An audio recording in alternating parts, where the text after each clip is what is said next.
Hello भाइयों, मोहित this side. जैसा कि आप मेरे बारे में जानते ही हैं that I am currently serving in Delhi police as head constable ministerial. UP police में भी मेरा सिलेक्शन बैक इन 2018 हो गया था, जो मतलब पेपरों वाली जो इसमें 10th 12th के मार्क्स से मिलना था। उसके बाद सब इंस्पेक्टर में मेरा सिलेक्शन 2022 में हुआ था, तो मैंने ज्वाइन नहीं की थी। और इस बार भी मेरा सब इंस्पेक्टर का जो पेपर है वो क्लियर हो गया है, बट मैं आगे के जो प्रोसेस है उसमें पार्टिसिपेट नहीं करूँगा, क्योंकि मैंने सिर्फ एग्ज़ाम अपनी प्रिपरेशन को चेक करने के लिए दिया था। तो मैं आगे के जितने भी मतलब जो डीवी है तो डीवी में मैं पार्टिसिपेट नहीं कर रहा हूँ। ठीक है, तो मैं अपनी अभी करंट में प्रिपरेशन भी कर रहा हूँ। पीसीएस का मेंस भी मैंने दिया है। ये थोड़ा सा ब्रीफ इंट्रोडक्शन मैं अपने बारे में दे रहा हूँ। बाकी आप मुझसे कनेक्ट करना चाहें तो आप मुझे इंस्टाग्राम पे मोहित_इन_खाकी पे कर सकते हैं, और @ऑनलाइन क्लासेस मेरा ये यूट्यूब चैनल है। ठीक है, तो अभी हम लोग क्या डिस्कस करेंगे? हम लोग डिस्कस करेंगे कि यूपी पुलिस कांस्टेबल की कट ऑफ इस बार कितनी जा सकती है। देखो, कांस्टेबल की कट ऑफ आजकल ना, कट ऑफ बताना और कट ऑफ एक्चुअल में आने में बहुत डिफरेंस हो गया है।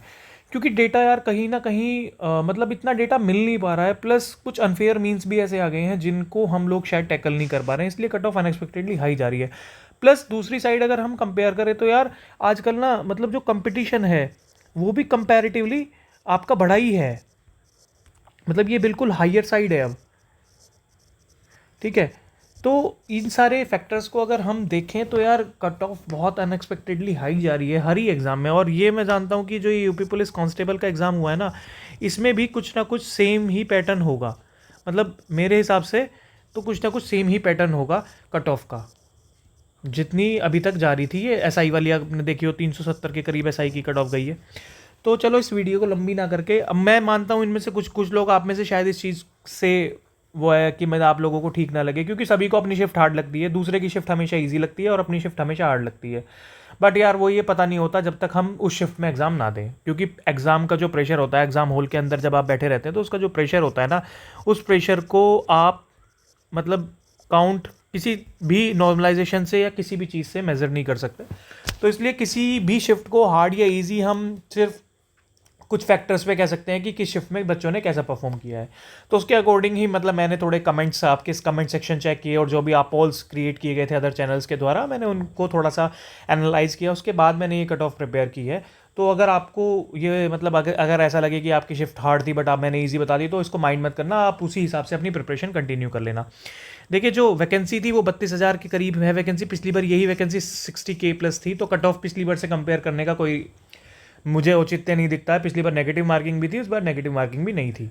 21 लाख साढ़े मतलब 21-22 लाख के आसपास कैंडिडेट अपीयर हुए, और 8 9 10 जून इसमें 2 शिफ्टें per day, 2 shift per day. ठीक है, इस टाइप से ही आपका एग्ज़ाम हुआ है। अब अगर हम बात करें तो भाई सबसे हार्डेस्ट जो शिफ्ट आती है मेरे हिसाब से, जितना भी मैंने एनालाइज किया, वो 9 जून शिफ्ट सेकंड, उसके बाद 10 जून शिफ्ट वन, इससे थोड़ी सी कम टफ और ये मॉडरेट टफ है। 10 जून की शिफ्ट टू, 8 जून की शिफ्ट टू मॉडरेट है, 9 June shift one easy to moderate में काउंट हो रही है, और 8 जून की शिफ्ट वन जो है ईजीएस्ट काउंट हो रही है। अब देखना, ये ईजीएस्ट तो काउंट हो रही है, बट हो सकता है कि नॉर्मलाइजेशन में इसको इतना नुकसान ना हो। उसका रीज़न है ये फर्स्ट डे वाली शिफ्ट है। मैंने हमेशा अभी तक ये चीज़ ऑब्जर्व की है कि जो फर्स्ट डे होता है, फर्स्ट डे मतलब उनको ना नुकसान बहुत कम होता है। जो उनको नुकसान होता है वो बहुत कम होता है हमेशा। मतलब मैंने ये चीज़ देखी है। अब डेटा के हिसाब से बेशक ये कमा रही हो, तो हो सकता है इनके मार्क्स मतलब जो फाइनल एक्चुअल डेटा निकल के आए उसमें ऐसा ना हो, बट अभी तक तो हम जो रियल डेटा है उसके अकॉर्डिंग ही बात कर रहे हैं। तो उसके हिसाब से तो भाई ये बन रहा है। अब इसके रीज़न क्या है? रीज़न भाई देखो, इनका जो बनता है 9 जून का शिफ्ट जो हार्डेस्ट बन रही है ना, उसका रीज़न भी है कि रीजनिंग इसमें एनालिटिकल थी, data sufficiency statement based question ज़्यादा थे, और जीके डीपर थी, और टाइम प्रेशर सबसे ज़्यादा था इसमें। जो 10 जून की शिफ्ट वन है, ये भी टफ में जो काउंट हो रही है, इसमें ग्रामर ट्रिकी थी और मैथ्स लेंथी थी, एक्यूरेसी मेंटेन करना डिफिकल्ट था थोड़ा। ये जो 10 जून की शिफ्ट टू में जिसमें बच्चे कह रहे हैं, इसमें एक्यूरेसी ट्रैप का था कि क्वेश्चन के जो आंसर थे ना वो बहुत क्लोज थे मैथ्स में स्पेशली।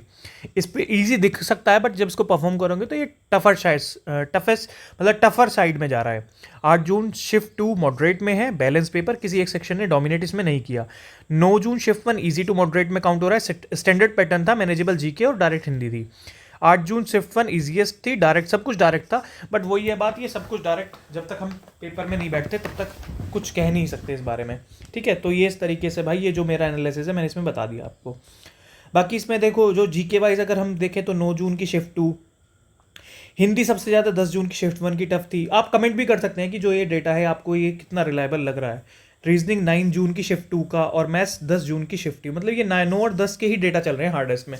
सेकंड में इसमें जीके में अगर बात करें तो 10 जून की शिफ्ट 2, जिसमें कुछ लोग कह भी रहे हैं कि भाई 10 जून की शिफ्ट 2 बहुत हार्ड है, तो उसमें जीके का पार्ट ज़्यादा हार्ड है जो अभी तक इसमें देखो आप देखोगे। बाकी देखो थर्ड नंबर पे, रीजनिंग में थर्ड नंबर पे है ये, ठीक है। और ये अगर हिंदी में बात करें तो हिंदी में तो यार इसका मतलब कहीं नंबर ही नहीं है, ये हार्डेस्ट में आ ही नहीं रही है, ठीक है। तो इस तरीके से ये सारी आप चेक कर सकते हो कि हिंदी 9 जून शिफ्ट 2 की सेकंड नंबर पे आई है टफेस्ट है, और ये 8 जून शिफ्ट 2 की थर्ड नंबर पे टफेस्ट है।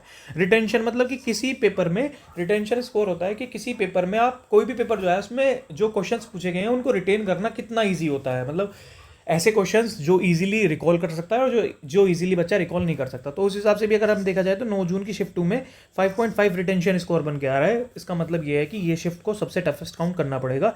उसके बाद 10 जून शिफ्ट 1, फिर शिफ्ट 2, ये शिफ्ट 8 जून की शिफ्ट 2, इस तरीके से मतलब ये ग्राफ जो है गिरता जा रहा है। अब इसमें मैं श्योर नहीं हूँ, इसमें श्योर इसलिए नहीं हूँ क्योंकि ये फाइनल जो फर्स्ट डे की फर्स्ट शिफ्ट होती है ना उसको मोस्टली बेनिफिट ही मिलता देखा है मैंने तो अभी तक। अब भाई आगे ये क्या होता है वो डेटा बताएगा फाइनल, अभी तक तो यही सीन बन रहा है। तो कट ऑफ अगर हम देखें तो उसमें भाई जो नॉर्मलाइजेशन एडवांटेज मीटर होगा वो उसमें 9 जून शिफ्ट 2 में इसमें मेरे हिसाब से 10 से 12 मार्क्स आपके बढ़ सकते हैं। देखो ये चीज़ तो मैं नहीं कर सकता कि कितने मार्क्स बढ़ेंगे, बट प्रोबेबिलिटी होती है क्योंकि हमें इसमें एवरेज का कुछ पता ही नहीं है। बट जो होगा हाईएस्ट मतलब इसमें मिलेंगे सबसे ज़्यादा नंबर, उसके बाद इसमें मिलेंगे, फिर इसमें मिलेंगे, और इसमें तो माइनस में भी हो सकते हैं नंबर। तो अब देखो क्या कहते हैं, मतलब इससे ये तीन जो है ना, ये फर्स्ट सेकंड थर्ड, ये इन तीनों में हो सकता है कि इनके नंबर बढ़े ना बिल्कुल भी, और इन तीनों के नंबर सबसे ज़्यादा बढ़े जो अभी तक निकल के आ रहा है। बाकी भाई देखते हैं फाइनल में क्या होगा।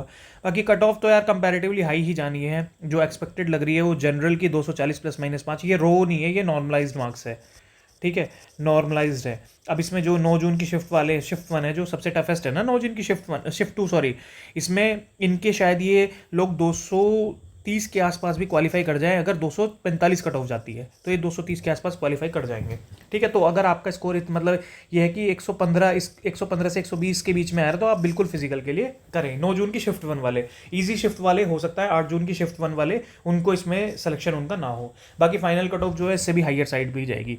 ओबीसी 232 प्लस माइनस 5, ये नॉर्मलाइज वही है कि 8-8 10-10 नंबर आप अपने इस ग्राफ के अकॉर्डिंग चेक कर लेना कि 8-10 नंबर अपने बढ़ा के उसी हिसाब से आप देख लेना कि आप फिट बैठ रहे हैं या नहीं बैठ रहे हैं। EWS 234 plus minus 5, SC 220 plus minus 5, ST 215 plus minus 5, और वहीं फीमेल की बात करें तो ये 225 plus minus 5, OBC 222 plus minus 5, EWS 220 plus minus 5, SC 208 plus minus 5, ST 198, ST और ये इनमें मैं थोड़ा सा कंफ्यूज हूँ, मैं बहुत श्योर होकर नहीं बता सकता, बट ऊपर की तो कट ऑफ इतनी रहेगी।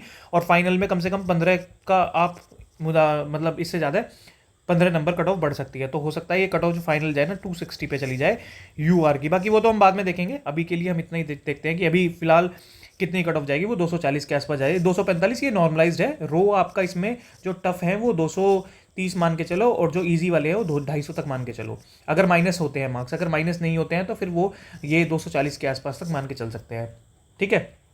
इस तरीके से है।